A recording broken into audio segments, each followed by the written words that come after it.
नमस्कार साथियों, स्वागत है आप सभी का इकोनॉमिक्स इनसाइट्स पर। मैं हूं निखिल वर्मा। और दोस्तों, मैं आपको बता दूं, आज जो हम पढ़ने वाले हैं वो पढ़ने वाले हैं कीमत प्रभाव, ठीक है, जिसको हम बोलते हैं प्राइस इफेक्ट। इसके पहले मैं आपको बता दूं कि पिछली वीडियो में हमने आपको बताया था कि जो कंज्यूमर की आय होती है उसका क्या प्रभाव पड़ता है अलग अलग वस्तुओं पर, ठीक है। फिलहाल के लिए दो वस्तु माना गया है, तो उन दोनों वस्तुओं पर कोई भी कंज्यूमर उसका इनकम किस प्रकार से इफेक्ट कर रहा था उसको, ठीक है, यानी किस प्रकार से उस पर उसका असर हो रहा था, ये मैंने पढ़ा था, ठीक है, हम लोगों ने मिलकर ये पढ़ा था। आपने उसमें देखा था कि कोई भी कंज्यूमर है, कोई भी उपभोक्ता है, उसकी इनकम है, ठीक है, उस इनकम का असर कब पड़ता था? जब दोनों वस्तुओं की जो प्राइस है, जो कीमत है, वो स्थिर होती थी। तो आपने वहाँ पर देखा था कि उनका जो है आय का जो प्रभाव है वो अलग अलग वस्तुओं पर किस प्रकार से पड़ा था, ठीक है। वो पिछली वीडियो में मैंने बात कर ली थी। आज की जो वीडियो होने वाली है, जैसे कि मैंने आपको बताया कि आज जो हम पढ़ेंगे वो पढ़ेंगे कीमत प्रभाव, ठीक है। कि जब दो वस्तुएं होती हैं, दो वस्तुओं में से एक वस्तु की जो कीमत है वो स्थिर रहे, दूसरी वस्तु की कीमत में परिवर्तन हो, और साथ ही साथ जो उपभोक्ता है उसकी इनकम, उसकी आय भी क्या होनी चाहिए? स्थिर होनी चाहिए। तो जिस वस्तु की कीमत में परिवर्तन हो रहा है, कीमत में परिवर्तन होने के फलस्वरूप उपभोक्ता की मांग में क्या परिवर्तन आ रहा है, ये बताता है हमारा कीमत प्रभाव, ठीक है। चलिए हम आप डायग्राम पे आते हैं। ये आपका डायग्राम है। इस डायग्राम में हमेशा से ही आप जानते आए हैं कि OX अक्ष है जिस पर आपकी X वस्तु दिखाई गई है, आपकी Y वस्तु दिखाई गई है। और यहाँ पर चूंकि माना जा रहा है कि जो आपकी X वस्तु है उसमें परिवर्तन हो रहा है और Y वस्तु क्या है, वो स्थिर है, और कंज्यूमर की आय भी, कंज्यूमर की जो इनकम है वो भी स्थिर है। अब समझते हैं कि जैसे X वस्तु में परिवर्तन हो रहा है, और फिलहाल के लिए मैं यहाँ पे मान रहा हूँ कि जो X वस्तु की कीमत है उसमें कमी आ रही है, ठीक है, X वस्तु की कीमत घट रही है, ये मान रहा हूँ मैं। अब ध्यान से समझिए, जैसे कि आपने देखा कि जब आपकी प्राइस लाइन यानी P है, ठीक है, उस केस में आपका जो उपभोक्ता है वो बजट लाइन यानी IC1 को स्पर्श कर रहा है। किस बिंदु पर? A बिंदु पर।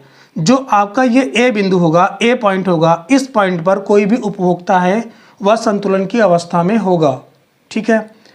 अब यहाँ पे देखते हैं कि जब कोई उपभोक्ता A पॉइंट पर है, यानी उसकी बजट लाइन IC1 को कहाँ टच कर रही है? A पॉइंट पर टच कर रही है। तो उस केस में जो उपभोक्ता है वो X वस्तु कितनी डिमांड करता है और Y वस्तु को कितनी डिमांड करता है, ठीक है। ध्यान से देखिए, यहाँ पर A पॉइंट है, यहाँ से मैंने लाइन नीचे ड्रा करी और Y के लिए भी ड्रा करी, यानी आप यहाँ पे अभी देख रहे हैं, इसको अगर मान ले M, ठीक है, और इसको मान लेते हैं हम, क्योंकि D मान लेते हैं, ठीक है।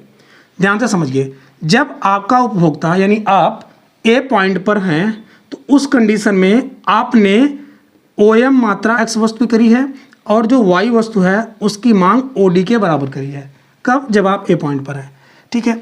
अब हम मान लेते हैं कि यानी देखो, जो आपका PP जो बजट लाइन है, इस बजट के लाइन के अंदर जो कंज्यूमर है वो कंज्यूमर Y वस्तु को और X वस्तु को किस मात्रा में ले रहा है, जैसा कि आप यहाँ पे देख रहे हैं, ठीक है, A पॉइंट पर। अब मान लीजिए कि उपभोक्ता क्या कर रहा है, X वस्तु की कीमत जो है वो घट गई, क्योंकि जब X वस्तु सस्ती हो गई है, उसको सस्ते दाम पे मिल रहा है, तो क्या करेगा? जाहिर सी बात है, X वस्तु की मात्रा को बढ़ा देगा और ज़्यादा खरीदेगा, उसकी जो निश्चित इनकम है उस निश्चित इनकम के सहारे। अब ध्यान से देखते हैं, जब उसकी X वस्तु की जो है कीमत क्या हो गई? घट गई। तो घटने का मतलब है कि उसकी जो वास्तविक आय है, यानी उसके पास जो निश्चित इनकम है वो रियल में बढ़ जाएगा, ऐसे लगेगा। तो क्या होगा? मान लीजिए अब उसकी जो बजट लाइन है P से P1 पे आ गई, ठीक है, यानी X वस्तु को जब और ज़्यादा वो खरीदेगा तो जाहिर सी बात है कहीं ना कहीं उसकी संतुष्टि का स्तर भी बढ़ेगा, और जब वो संतुष्टि का स्तर बढ़ेगा उसका, तो वो क्या करेगा? IC1 को छोड़ करके वो कहाँ चला जाएगा? IC2 तटस्थता वक्र पर चला जाएगा। यानी उसकी बजट लाइन कहाँ हो गई? इसके इधर यानी राइट साइड में ये शिफ्ट हो गई। कहाँ पे आ गई? P से, अगर PP पहले था तो अब कितना हो गया? PP1 हो गया। यानी यहाँ पर इसकी बजट लाइन आ गई, और इस बजट लाइन को जो तटस्थता वक्र है IC2 किस पॉइंट पर टच कर रही है? B पर। यानी अब उस संतुलन की अवस्था कहाँ आ गई? B पॉइंट पर आ गई। उपभोक्ता B पॉइंट पे आ गया है, जहाँ पर वो उसकी बजट लाइन IC2 कर्व को टच कर रही है B पॉइंट पर। अब ध्यान से समझिए, जैसे X वस्तु क्या हुआ? आपकी सस्ती हो गई, तो आपने क्या किया, आपकी बजट लाइन यहाँ तक आ गई और IC2 को वो टच कर गया। अब समझते हैं कि जब उसका संतुष्टि का स्तर बढ़ गया, एक्स वस्तु की और मात्रा को बढ़ाया, संतुष्टि का जो स्तर है वो तो बढ़ेगी ही बढ़ेगी। अब समझते हैं कि वो जब एक्स वस्तु की मात्रा घटी, एक्स वस्तु की कीमत घटी, तो कैसे कितना वो एक्स वस्तु को खरीद रहा है। ध्यान से समझिए, यहाँ पे आप देख रहे हैं बी पॉइंट है, इसको मैं अगर नीचे ऐसे ड्रा कर दूँ, ठीक है, तो हो जाएगा, इसको मान लेते हैं M1, ठीक है।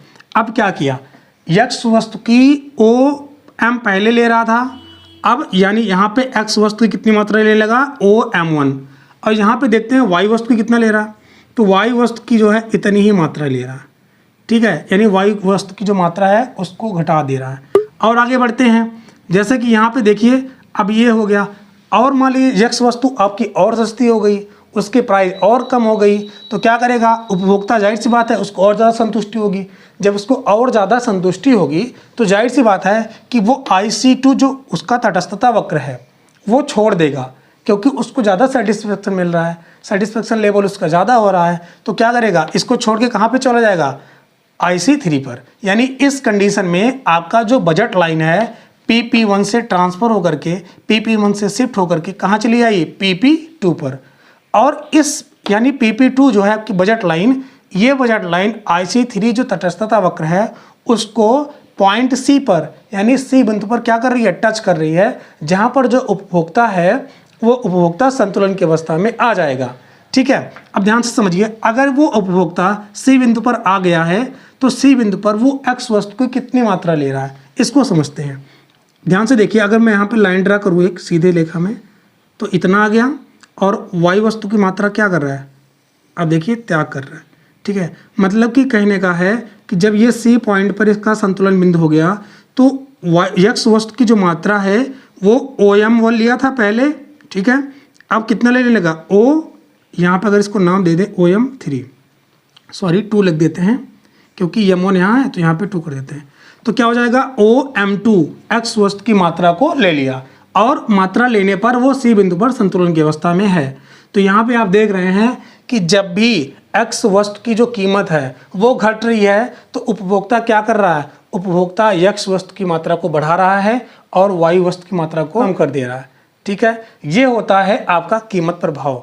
कीमत प्रभाव किस तरह से होता है आप समझ गए। अब इसमें कुछ और चीज़ें समझते हैं।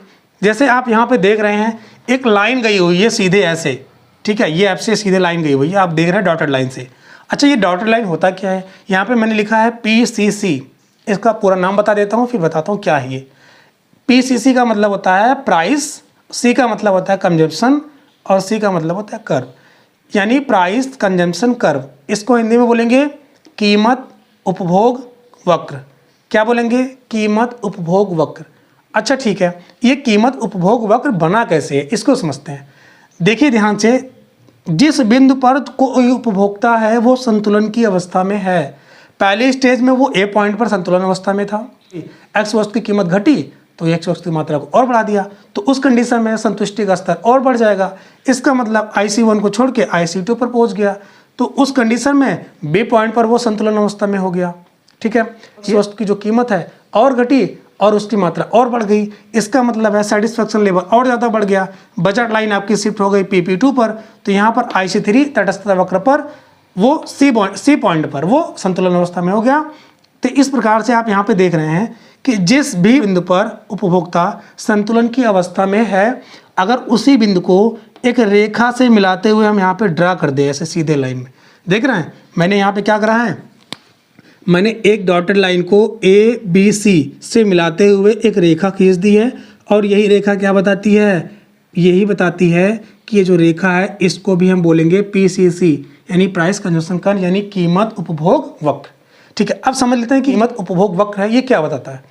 कीमत उपभोग वक्र हमें ये बताता है कि जब भी कोई उपभोक्ता है उसकी इनकम स्थिर है और वाई वस्तु की कीमत स्थिर है, अगर एक्स वस्तु की कीमत में परिवर्तन हो रहा है तो उपभोक्ता किस प्रकार से मांग करेगा, उपभोक्ता की मांग में कितना परिवर्तन होता है। जैसा कि आपने यहाँ पे देख लिया, वाई वस्तु की मात्रा को कम ले रहे हैं, एक्स वस्तु की मात्रा को बढ़ाते हुए चले जा रहे हैं।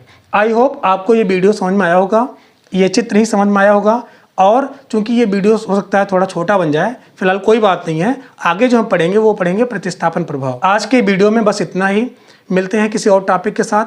और एक चीज़ और आपको याद दिला दूँ, अगर आप हमारे चैनल पर पहली बार आए हैं, पहली बार विजिट कर रहे हैं, तो चैनल को सब्सक्राइब कर लीजिए और वीडियो अच्छी लगी हो तो वीडियो को लाइक कर दीजिए। और एक बात और, अपने दोस्तों के साथ इसको शेयर कर दीजिए ताकि आपके बराबर उनको भी जानकारी प्राप्त हो सके। ठीक है, तब तक के लिए अपना ख्याल रखिए। धन्यवाद।